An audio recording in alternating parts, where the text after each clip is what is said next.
po nga momenti që ata pretendojnë dhe thonë që me dyshimin e kodit zgjedhor do bëjmë zgjedhje të reja, zotëri s'ka zgjedhje të reja me këtë pushtet dhe me këtë parti. Zgjedhjet e reja dhe zgjedhjet do bëhen mbas një viti që të funksionoj gjykata, ajo qeveria teknike. Pra këtu është hilera që thoni ju. Ka litroje. Bravo. Aty flen lepuri, ata në mënyrë indirekte, tërthore, kërkojnë që Edi Rama dhe komunistët shqiptarë të mbeten në pushtet. Jo zotëri janë tradhtarë absolut të interesave të kombit shqiptar. Janë tradhtarë absolut të interesave të kombit shqiptar. Gjithsesi ky është mendimi juaj. Janë provat, të lutem, jo dali. Janë provat, zotëri, ku t'ja jetë Zvërnecin dhe Sazani, ku t'ja dhe? Kush e ti që këtë drejt t'japësh troje shqiptare, kush? Jo, e kam fjalën të 5 pikat, avokat, sepse ka nga ata shumë që thonë që shiko, do t'ishin 6 apo do t'ishin 4, rëndësi ka që t'jenë rreth këtyre 5 pikave gjithë bashkë. Njerë ata nuk kanë planuar që të shkojmë të flasim dhe të konsultohen me persona që janë kompetent, me persona me integritet dhe me persona që kanë dhënë për këtë vend. Dhe gjën e parë që ata u duk se cilët piqin. E keni fjalën nga vetja që e keni bërë këtë betejë. U duk që nga momenti që ata na hoqën të drejtën e fjalës para publikut. Ju se keni marrë fjalën avokatë? Jo, po s'më lënë mua ta afrohem atje. Pse? Sepse unë jam kundër komplet kësaj klase politike. Duhet, si që pat, erë diaspora dhe ata urran atje me diasporën, me përfaqësuesit e diasporës. Urran, do me thënë në mënyrë më të poshtë, më të ndyrë. Sepse ata janë urdhëruar, janë mbështetur. Paqësore. Jo s'e fare paqësore, janë mbështetur zotëri nga shërbimi sekret shqiptar dhe nga shërbimi sekret izraelit, që ne adhëtarët dhe patriotët dhe intelektualët e këtij vendi të mos dalim të flasim atje. Dhe këtë gjë kanë bërë me mua në mënyrë të përsëritur. Po thoni që ka hyrë Mossadi aty? Jo Mossadi, po 500 Mossadër janë aty. Dhe kjo vërtetua nga incidenti që bëri me flamurin ajo ambasadorka. Pra, nuk u dit ka e keqja me atë. Urdhë? Nuk u dit ka e keqja me atë, thënë. Sa një fjalë që më ka goditur jashtëzakonisht rënd. Dhe t'i vi turp, se është femër. Dhe thot, shqiptarët nuk duan nënat e tyre. Ku t'ja thot atë ajo? Avokat, dëgjoj tani, po puna e Dritan Goxhaj, pse e sulmon kryeministri? Ai në gjykimin tuaj kjo anatemimi, sepse Dritan Goxhaj deri tani një figurë që e kemi njohur që ka qenë pjesë e UÇK-s, bashkë me Tiatin, një kontribut të jashtëzakonshëm në Kosovë, familja Goxhaj, zëvendës shef i shtabit të përgjithshëm të UÇK-s, Dilaver Goxhaj. Mos më bëj biografinë e Dilaver Goxhajt se unë kam Tiatin e tij e kam kushëri të dytë. E keni gjatë. Po. Dhe duke qenë se kam konflikt interesi nuk do flas. Më duket është nga Golemi? Nga Golemi. Pasam rastisur tamam për të folur? Jo. E kam gjatë, nuk flas dot. Kam konflikt interesi. Po, gjithsesi, për kontributin nuk mund të vihet dyshim kontributi ti. Se kam ndonjëherë dyshim, se do tani unë të gjem nga dera ti kërkon të hysh nga penxeria. Po të them edhe një tjetër, kontributin e tij. Edhe integriteti. Kontributin edhe integritetin e tij. Nuk e kam kontestuar kur dhe se kontestoj kur. Jam kundërshtar politik në botë kuptim dhe në përkatësinë politike. Ai ishte më i jam imediat, kaq, shkurt. Gjithsesi, partitë nuk janë mund të jenë mbi Shqipërinë. Shqipëria është mbi partitë. Juve ju bashkoni ideale për Shqipërinë. Tani po na dalin partitë mbi Shqipërinë dhe e mbyllim këtu se tash kam konflikt interesi. Pra, i di që kryeministri po e sulmon kot. Se di dhe ta gjenë me njëri tjetrin. Janë të një partie, të një ideali. Po, përfaqësues të tjerë në protest, ju ndan kjo pjesa e partisë apo me kashkaqe tjera, arsye tjera, që ndajeni me organizatorë të tjerë aty? Ose janë të tërë të një përkatësie politike, janë të tërë ata që janë atje, të tërë pa përjashtim. Do marrë vetëm njërin. Atë si e ka ky me mjemër të Pelena. Ka qenë në G99 solla. Pse shkon tuti? Po pa shkuara. Çfarë do të thotë pastaj? Andi të Pelena, po që se shkuara e ardhmja. Po mi njeriu edhe unë nuk e dia ka qenë njerë, pa nuk është se po bëj avokatin e tij, po ka fjalë njeriu ka qenë antar i G99-s. Po njeriu ndryshon mendim avokat. Edhe nëse ka qenë, nuk është se e di. Tani të mos e kthejmë bisedën në persona të veçantë.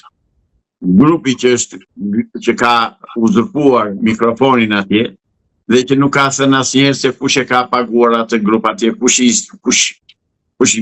i ka shpenzimet e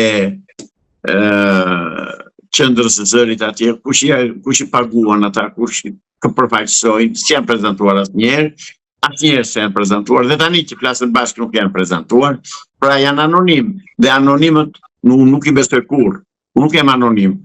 Unë jam eponim, unë jam me emër me mbiemër. Atë kanë dalë burra të shkëlqyer që duan këtë vend, kanë dalë diplomat, kanë dalë historian, kanë dalë pedagog të shkëlqyer që do ta përfaqësojnë në mënyrën më të plotë shtetin dhe kombin shqiptar, se nëse ka vendosur Izraeli që të shpërbëjë Shqipërinë, ne jemi të gjallë këtu.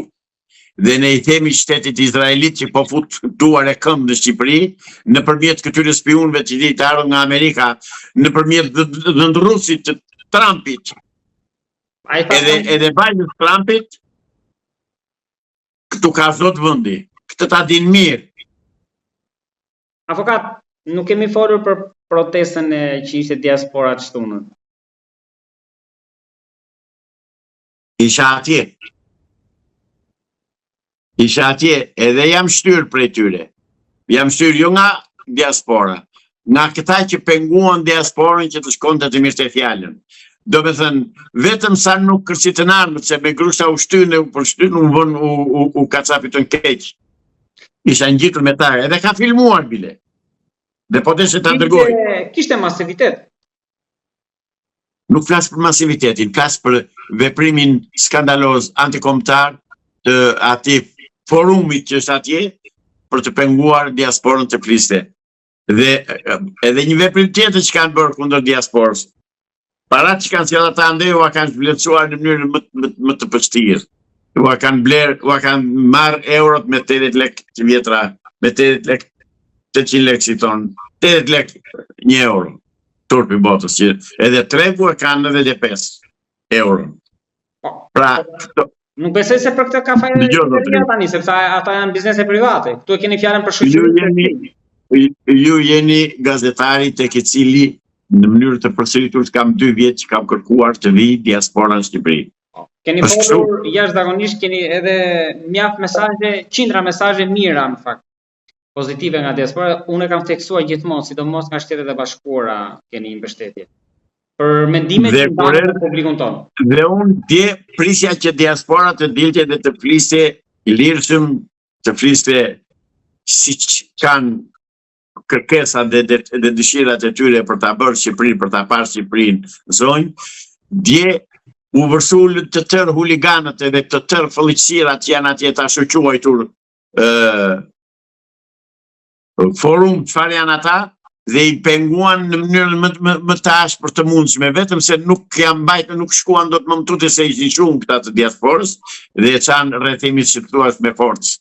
Pra, pyetja është kjo, për këta të forumit, për këta të hartusit e 5 pikave, zotëri, pse e penguan përfaqësuesit e diasporës, se e pash Arianin që vjen nga Italia, që unë kam komunikuar vazhdimisht me të. Arianin ata gati sa se vëzuan për tokë.